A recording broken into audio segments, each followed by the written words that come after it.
कैसे हैं सब लोग? सब बढ़िया सबके जीवन में? तो अब जो है हमने नॉन साइक्लिक पढ़ लिया, ठीक है। फोटोसिंथेसिस में नॉन साइक्लिक फोटोफॉस्फोराइलेशन पढ़ लिया। अब साइक्लिक फोटोफॉस्फोराइलेशन क्या होता है? तो मेरे भाई लोग, साइक्लिक फोटोफॉस्फोराइलेशन में क्या होगा, इलेक्ट्रॉन जहाँ से चलेगा वहीं पे वापस आ जाएगा। ये समझ लो इलेक्ट्रॉन की कमी है, वहाँ इलेक्ट्रॉन की कमी है, इसलिए वहाँ जहाँ से इलेक्ट्रॉन चल रहा है, इलेक्ट्रॉन का कंजर्वेशन जरूरी है साइक्लिक फोटोफॉस्फोराइलेशन में। अच्छा, अब जैसे हमने पढ़ा नॉन साइक्लिक फोटोफॉस्फोराइलेशन कहाँ होता था? ग्रेनम थैलाकोइड्स में। ग्रेनम थैलाकोइड्स में होता था। ये कहाँ पे होता है? देखो, ये स्ट्रोमा लैमेली में होता है, जो हमने बनाया था स्ट्रोमा लैमेली, क्योंकि वहाँ पे क्या प्रेजेंट होता था? फोटोसिस्टम, अरे बोलना यार, फोटोसिस्टम वन। फोटोसिस्टम वन किस पे एक्टिव होता था?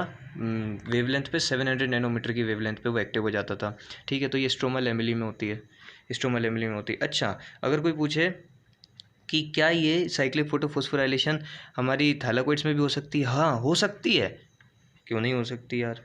बताया तो था कि वहाँ पे फोटोसिस्टम वन और फोटोसिस्टम सेकंड दोनों प्रेजेंट होते हैं, और जिस वेवलेंथ की लाइट आएगी उस हिसाब से वो एक्टिव होंगे, फोटोसिस्टम वन और फोटोसिस्टम सेकंड। उस पर थोड़ा सा अपन आगे जोर देंगे, जो मैं अभी बोल रहा हूँ। अभी तो मेन चीज़ें समझते जाओ कि स्ट्रोमा लैमेली में होगी है साइक्लिक फोटोफॉस्फोराइलेशन, और जब भी साइक्लिक फोटोफॉस्फोराइलेशन होगी तो सिर्फ फोटोसिस्टम वन, जो फोटोसिस्टम वन रहेगा हमारा, वो फंक्शनल होगा। अरे बोला आया ना, अरे यार, फंक्शनल होगा फोटोसिस्टम वन। अच्छा, अब एक बात सुनो, एक बात तो सुन लो कि जो साइक्लिक फोटोफॉस्फोराइलेशन होता है, इसका अपन जब पूरा स्ट्रक्चर बनाएंगे ना तब और थोड़ा क्लियर होगा। अभी जो मैं बोल रहा हूँ वो सुनते जाओ, सिर्फ स्ट्रक्चर में पूरा आपको डिफरेंस दिखेगा। नॉन साइक्लिक और साइक्लिक रख के दिखाऊंगा कि ये डिफरेंस है। तो देख भाई, इसमें सबसे पहली चीज़ क्या है कि NADP रिडक्टेज एंजाइम और फोटोसिस्टम टू एब्सेंट होता है स्ट्रोमा लैमेली में।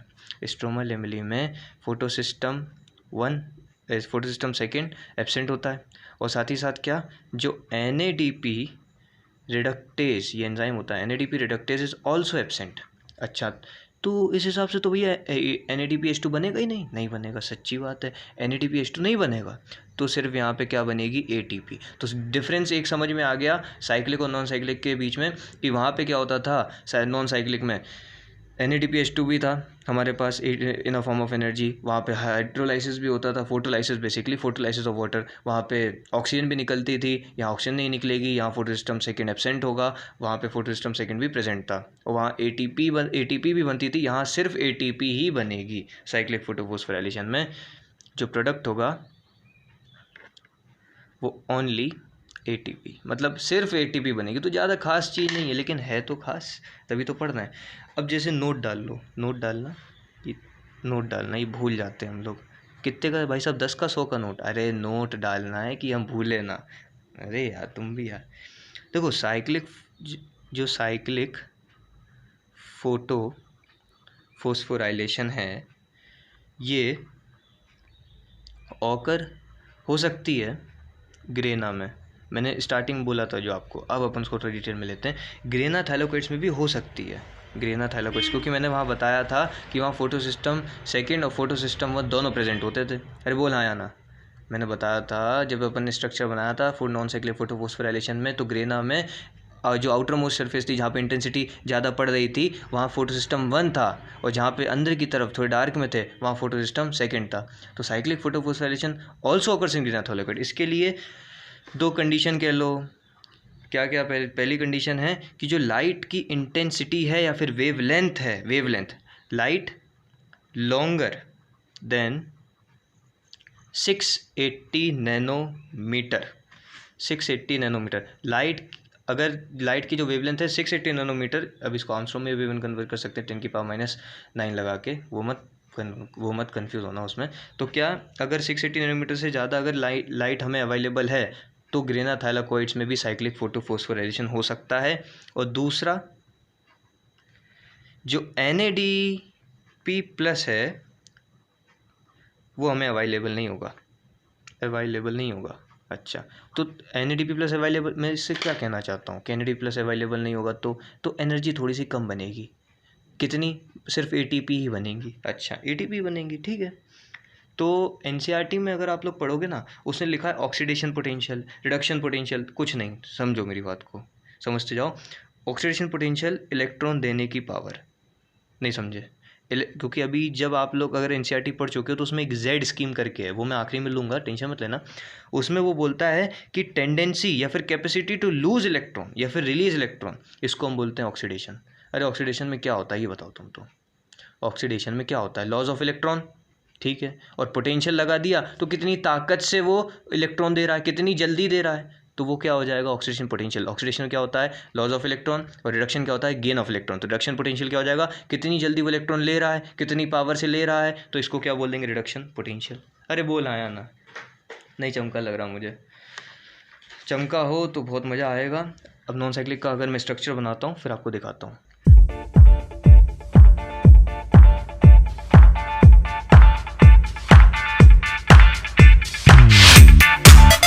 हाँ भाई आ जाओ।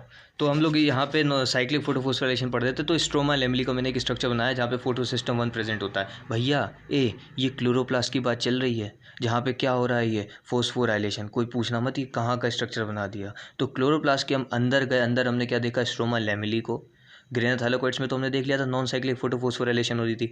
तो स्ट्रोमा लैमेली में फोटो सिस्टम 1 प्रेजेंट था, जिससे वो वहाँ पे क्या दिखा रहा है? Cyclic photophosphorylation. तो इसमें होता बहुत मज़ेदार चीज़ें हैं, मैं लिख देता हूँ। देखो यहाँ क्या होता है, एक बहुत प्यारा सा छोटा सा फोटो सिस्टम 1, अच्छा फोटो सिस्टम 1 होता है, फोटो सिस्टम 1 होता है, ठीक है। वही वहाँ पे क्या होता था? हमारे पास लाइट आई जिसकी इंटेंसिटी कितनी है? 700 नैनोमीटर है। 700 नैनोमीटर मतलब कि किस पे काम करेगा? फोटो सिस्टम 1 पे काम करेगा। तो फोटो सिस्टम 1 पे जाएगा, ये वहाँ पे क्या करवाएगा? इलेक्ट्रॉन को एक्साइट करवाएगा। क्यों इलेक्ट्रॉन को एक्साइट करेगा? क्योंकि light is greater than 660 nanometre. तो वो क्या करेगा? फोटो सिस्टम को पहले देखो, पहले अगर सच्ची बात बताऊँ ना तो फोटो सिस्टम फर्स्ट जो है ना, यही एक्साइट होता है, फिर उसमें से इलेक्ट्रॉन निकलता है। अरे समझे कि नहीं? नहीं समझा हमें लग रहा है, समझे हो तो अच्छी बात है। तो फोटो सिस्टम 1 एक्साइट होगा, उसमें से इलेक्ट्रॉन निकलेगा, ये जाएगा किसके पास? सबसे पहले फेरेडॉक्सिन रिड्यूसिंग सब्सटेंस। ये वहाँ पे भी था, यहाँ पे भी है, ठीक है ठीक है। तो मतलब सुन लो मेरी बात, यहाँ से क्वेश्चन पूछा गया, मैं आखिरी में बताऊंगा फेरेडॉक्सिन रिड्यूसिंग सब्सटेंस से क्या क्वेश्चन था। तो primary electron acceptor in cyclic photophosphorylation is ferredoxin reducing substance. यहाँ से कौन चल रही है? इलेक्ट्रॉन। फोटो सिस्टम 1 से कहाँ गया? वो फेरेडॉक्सिन रिड्यूसिंग सब्सटेंस पे। फिर ये कहाँ पे जाएगा? फेरेडॉक्सिन के पास। दवाइयों के नाम नहीं है भैया, प्लांट के अंदर अपन इलेक्ट्रॉन कैरियर्स को पढ़ रहे हैं। फेरेडॉक्सिन के पास गया। फेरेडॉक्सिन के बाद ये कहाँ पे जाएगा? फेरेडॉक्सिन के बाद ये जाएगा electron carrier, mobile electron carrier कह लो या जो भी कहना हो, इसको हम बोलते हैं, बहुत प्यारा स्ट्रक्चर है ये, साइटोक्रोम F और साइटोक्रोम B6। उसमें याद रखना B6 ऊपर होता है। अरे B6 बी पहले आता है कि F? अरे यार बी आता ना पहले। तो साइटोक्रोम B6 ऊपर होता है, और नीचे कौन होता है? Cytochrome F। नीचे कौन होता है? Cytochrome F। ऊपर कौन है? साइटोक्रोम B6, और नीचे कौन है? साइटोक्रोम F, ठीक है। फिर यहाँ से हमारा इलेक्ट्रॉन दौड़ता हुआ चल रहा है इस समय। अच्छा इसमें क्या एनर्जी वगैरह नहीं निकलेगी? निकलेगी, क्यों नहीं निकलेगी? जब समय आएगा तब एनर्जी भी निकलेगी। तो यहाँ से क्या हो गया? थोड़ी सी मात्रा में एनर्जी निकल गई। अब ये आया PQ, इससे तो हमारे खानदानी नाते हैं, प्लास्टोक्विनीन। ये क्या करता था? प्रोटॉन पंप की तरह काम करता था, बाहर से किसको लपेट लेता था? H+ को लपेट लेता था। क्यों लपेट लेता था? उसकी मर्जी भाई, हमें क्या लेना देना, दूसरों की क्या लेना देना तुम्हें।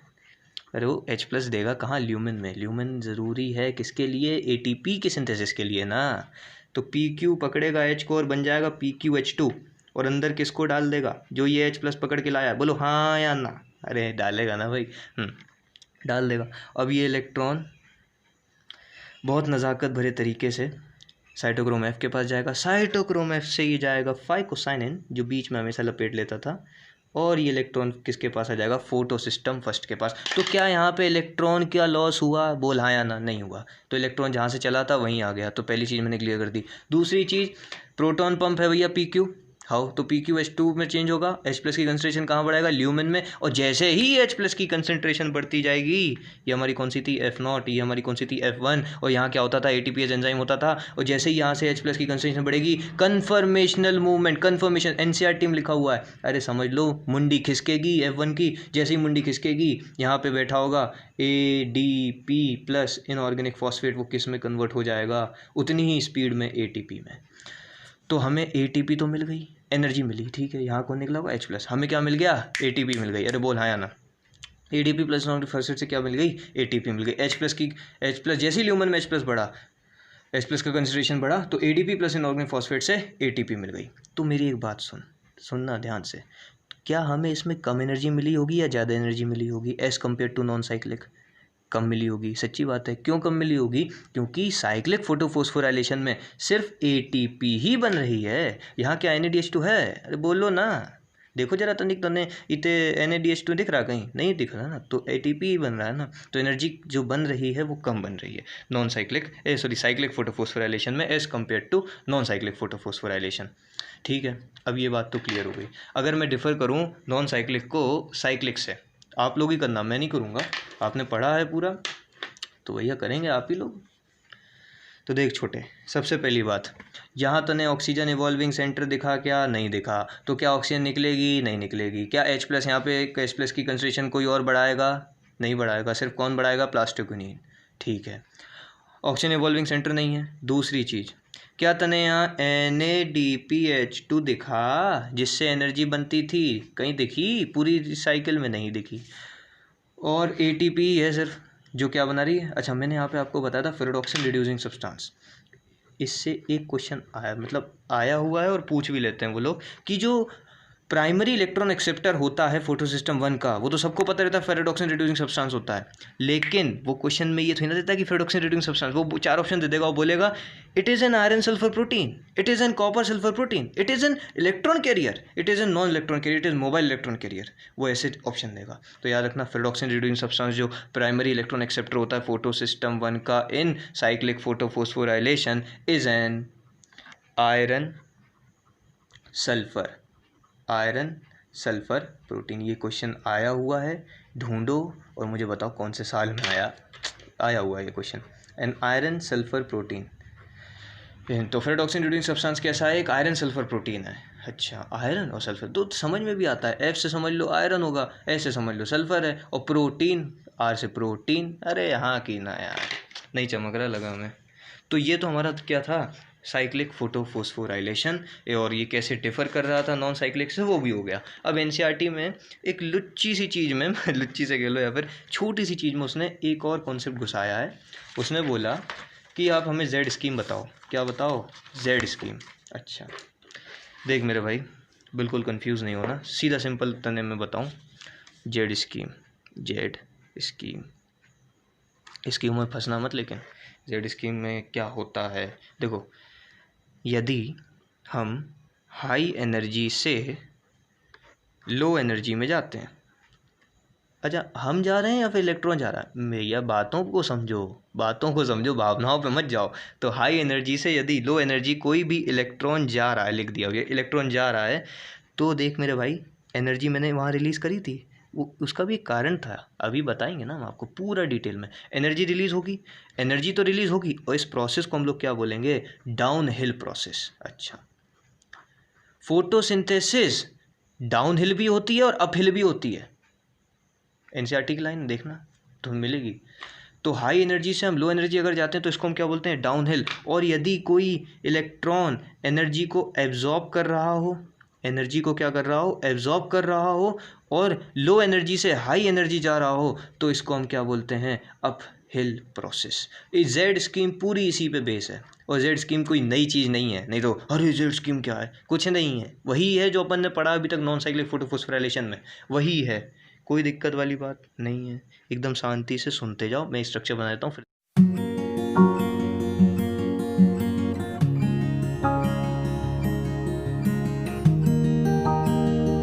फिर देखना। ये जो है कुछ इस तरीके की Z स्कीम होती है। कुछ नहीं, मैं बता रहा हूँ ना, इसका नाम पता कैसे दिया गया था Z? क्योंकि यहाँ पे ये Z बन रहा था, इसलिए इसका नाम रख दिया Z स्कीम। और ये कैसे समझना, देख, इसके लिए आप क्या करना, पहले ये मैंने जो अभी ये एक्सप्लेन मैं करूँगा वो देखना, फिर उसके बाद NCERT खोलना अपना, पेज नंबर 212 प्लांट फिजियो का, मेरी किताब मेरी बुक में पेज नंबर 212 पे है, उसको एक बार देखना जाके। और अगर पूरा एक्सप्लेन करेंगे, टेंशन नहीं लेना।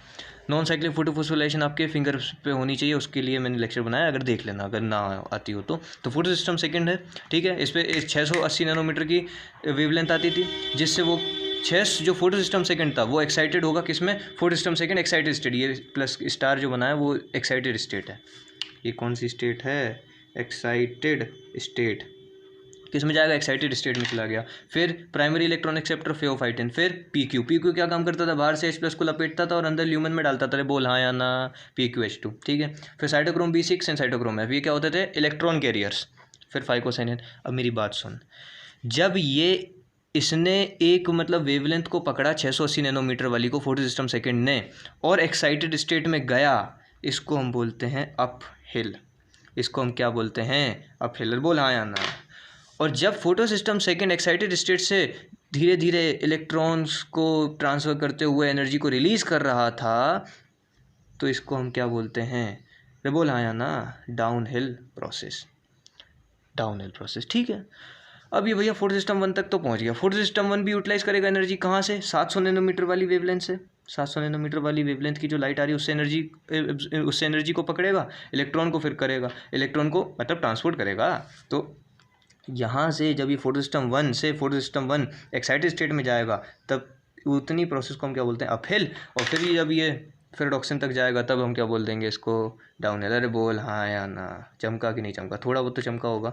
तो uphill downhill, uphill downhill, uphill downhill, बस इतना ही सी है हिल। अब सुन, यहाँ पे एनसीईआरटी में एक चीज़ और दी है। उन्होंने बोला जब जो फोटो सिस्टम सेकेंड है वो ग्राउंड स्टेट पे है, मतलब जब वहाँ पे वो एक्साइटेड नहीं हुआ है, कोई भी वेवलेंथ नहीं की, कोई भी वेवलेंथ या फिर कोई भी जो लाइट है इंटेंसिटी की वो वहाँ पे नहीं आई है, तो उन्होंने लिखा है पॉजिटिव है। पॉजिटिव बोले तो अरे चचाओ, इसकी रिडक्शन पोटेंशियल की पावर, मतलब इलेक्ट्रॉन, अब क्या था रिडक्शन पोटेंशियल, रिडक्शन क्या होता है, गेन ऑफ इलेक्ट्रॉन, इलेक्ट्रॉन को पकड़ने की। अरे यार नहीं चमक रहा, थोड़ा बहुत इलेक्ट्रॉन, मतलब अब ये मत सोचना कि इसके पास तो इलेक्ट्रॉन था ये देगा, इलेक्ट्रॉन जो फोटोन के थ्रू कहाँ से आ रहा है, लाइट से आ रहा है, उसको पकड़ेगा और आगे की तरफ दे, इसकी पावर सबसे ज़्यादा होगी, उसकी एनर्जी कम होगी। तो यहाँ पे एक चीज़ और याद रखना, जो एनर्जी होती है वो इन्वर्सली प्रोपोर्शनल होती है reduction potential and oxidation potential के, ठीक है। तो मैंने क्या बोला कि जो एनर्जी थी, energy inversely proportional reduction potential and oxidation potential. अभी बेसिकली हम रिडक्शन पोटेंशियल की बात कर रहे हैं, इस पॉइंट पे रिडक्शन पोटेंशियल सबसे ज़्यादा है और एनर्जी क्या है, कम है। तो उसने जैसे इलेक्ट्रॉन को एक्साइट पकड़ा, उसको फोटो सिस्टम फर्स्ट सेकंड को एक्साइट करेगा, photo system second excited state में, तब अब जब उसने फोटो सिस्टम सेकंड को एक्साइटेड स्टेट में कन्वर्ट कर दिया है, उस समय उसकी एनर्जी क्या है, सबसे ज़्यादा, वो तैयार है इलेक्ट्रॉन देने के लिए, पूरा मतलब पूरी तरीके से तैयारी के इलेक्ट्रॉन आप ले लो मुझसे, तो यहाँ पे वो इलेक्ट्रॉन देगा कि नहीं देगा फेओफाइटिन को, उसकी एनर्जी क्योंकि क्या है, ज़्यादा है। अब रिडक्शन पोटेंशियल इस टाइम पे क्या है, कम है, इसलिए इसको हमने क्या लिखा, नेगेटिव। इसलिए हमने इसको क्या लिख दिया, नेगेटिव, क्योंकि क्या है, रिडक्शन पोटेंशियल बहुत कम है। अब इस स्टेट में क्या ये बाहर से इलेक्ट्रॉन ले पाएगा, पहले से ही फुल है, देने के लिए बिल्कुल तैयार है कि अब भैया हम पूरे भरे बैठे हैं, इलेक्ट्रॉन हमें देना है, तो क्या ये बाहर से इलेक्ट्रॉन ले पाएगा, नहीं ले पाएगा। इसलिए ये एनसीईआरटी की छोटी छोटी चीज़ें हैं जो समझ में नहीं आती, समझ रहे हो ना, यहाँ से हो सकता है क्वेश्चन आ जाए। अब चलो इतना तो हो गया, ठीक है। अब जेड स्कीम जो हम इतनी ऐसे बकबक कर रहे हैं जेड स्कीम के बारे में, ये दी किसने थी, हिल भाई साहब, इसलिए इसका up hill down hill, up hill down hill. और एक और इनके समझ लो घनिष्ठ प्रेम मतलब दोस्त होंगे, Bernard by Hill and Bernard. Hill भाई साहब ने और बर्नार्ड भाई साहब ने, दोनों ने मिल के जेड स्कीम को दिया, ठीक है। अब एक और कॉन्सेप्ट जो यहाँ पे आता है वो है क्वांटम रिक्वायरमेंट। ये क्या बवाल है, कोई बवाल नहीं है, अरे है ही नहीं, समझो तो सही। क्वांटम रिक्वायरमेंट, क्वांटम, अरे क्वांटम क्लासेस नहीं, क्वांटम रिक्वायरमेंट क्या होता है, ये बताता है कि how many quanta are required for evolution of one oxygen. नहीं चमका, हमें क्या तुम क्या बोल रहे, हमें समझ में आ रहा का, इतनी थोड़ी ना अंग्रेजी पढ़ी। अरे चचा हूँ, फोटोन समझते हो, इलेक्ट्रॉन, जब हमने ऑक्सीजन इवॉल्विंग सेंटर जहाँ पे देखा था, अरे बोल हाँ या ना, तो ऑक्सीजन इवॉल्विंग सेंटर, तो वहाँ ऑक्सीजन बनती थी कि नहीं बनती थी पानी से। तो क्वांटम रिक्वायरमेंट ये कहता है कि एक ऑक्सीजन अगर आपको निकालना है, एक ऑक्सीजन अगर आपको चाहिए, या फिर कहीं से भी एक ऑक्सीजन अपन को चाहिए, कहाँ से भैया, ऑक्सीजन इवॉल्विंग सेंटर से, तो आपको 8 फोटोन लगेंगे। ई का मतलब जो है फोटो सिस्टम सेकेंड से फोटो सिस्टम 1 में जो हम नॉन साइक्लिक फोटोफॉस्फोराइलेशन पढ़ते हैं, 4 इलेक्ट्रॉन जाने चाहिए। नहीं चमका, मैं चमक ही नहीं है, ऐसे कैसे चमक जाएगा।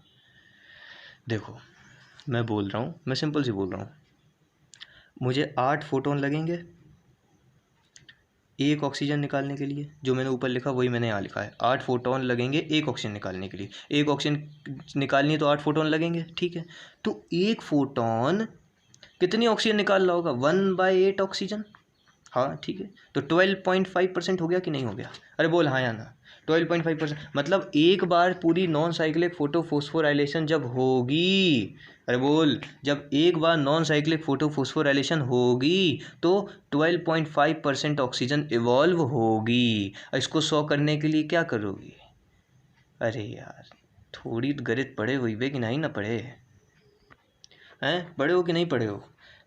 अरे थोड़ी बहुत तो गणित तो मैं भी पढ़ा हूँ यार। देखो, तो 12.5 है, 12.5 है। अगर मैं इसका गुणा 8 से कर दूँ तो मुझे 100% नहीं मिलेगी क्या? कर लो। तो मतलब एक ऑक्सीजन को निकालने के लिए 8 फोटोन लग रहे हैं, समझ लो, बस इतना है। एक ऑक्सीजन को निकालने के लिए 8 फोटोन लगेंगे, और एक फोटोन कितने ऑक्सीजन बना देगा, कितना बनाएगा? 12.5% ऑक्सीजन।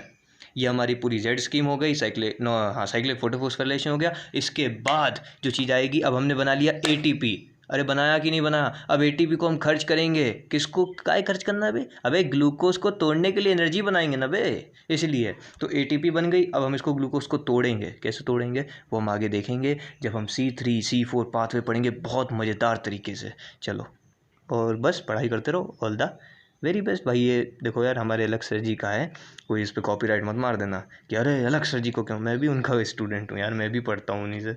चलो, थैंक यू।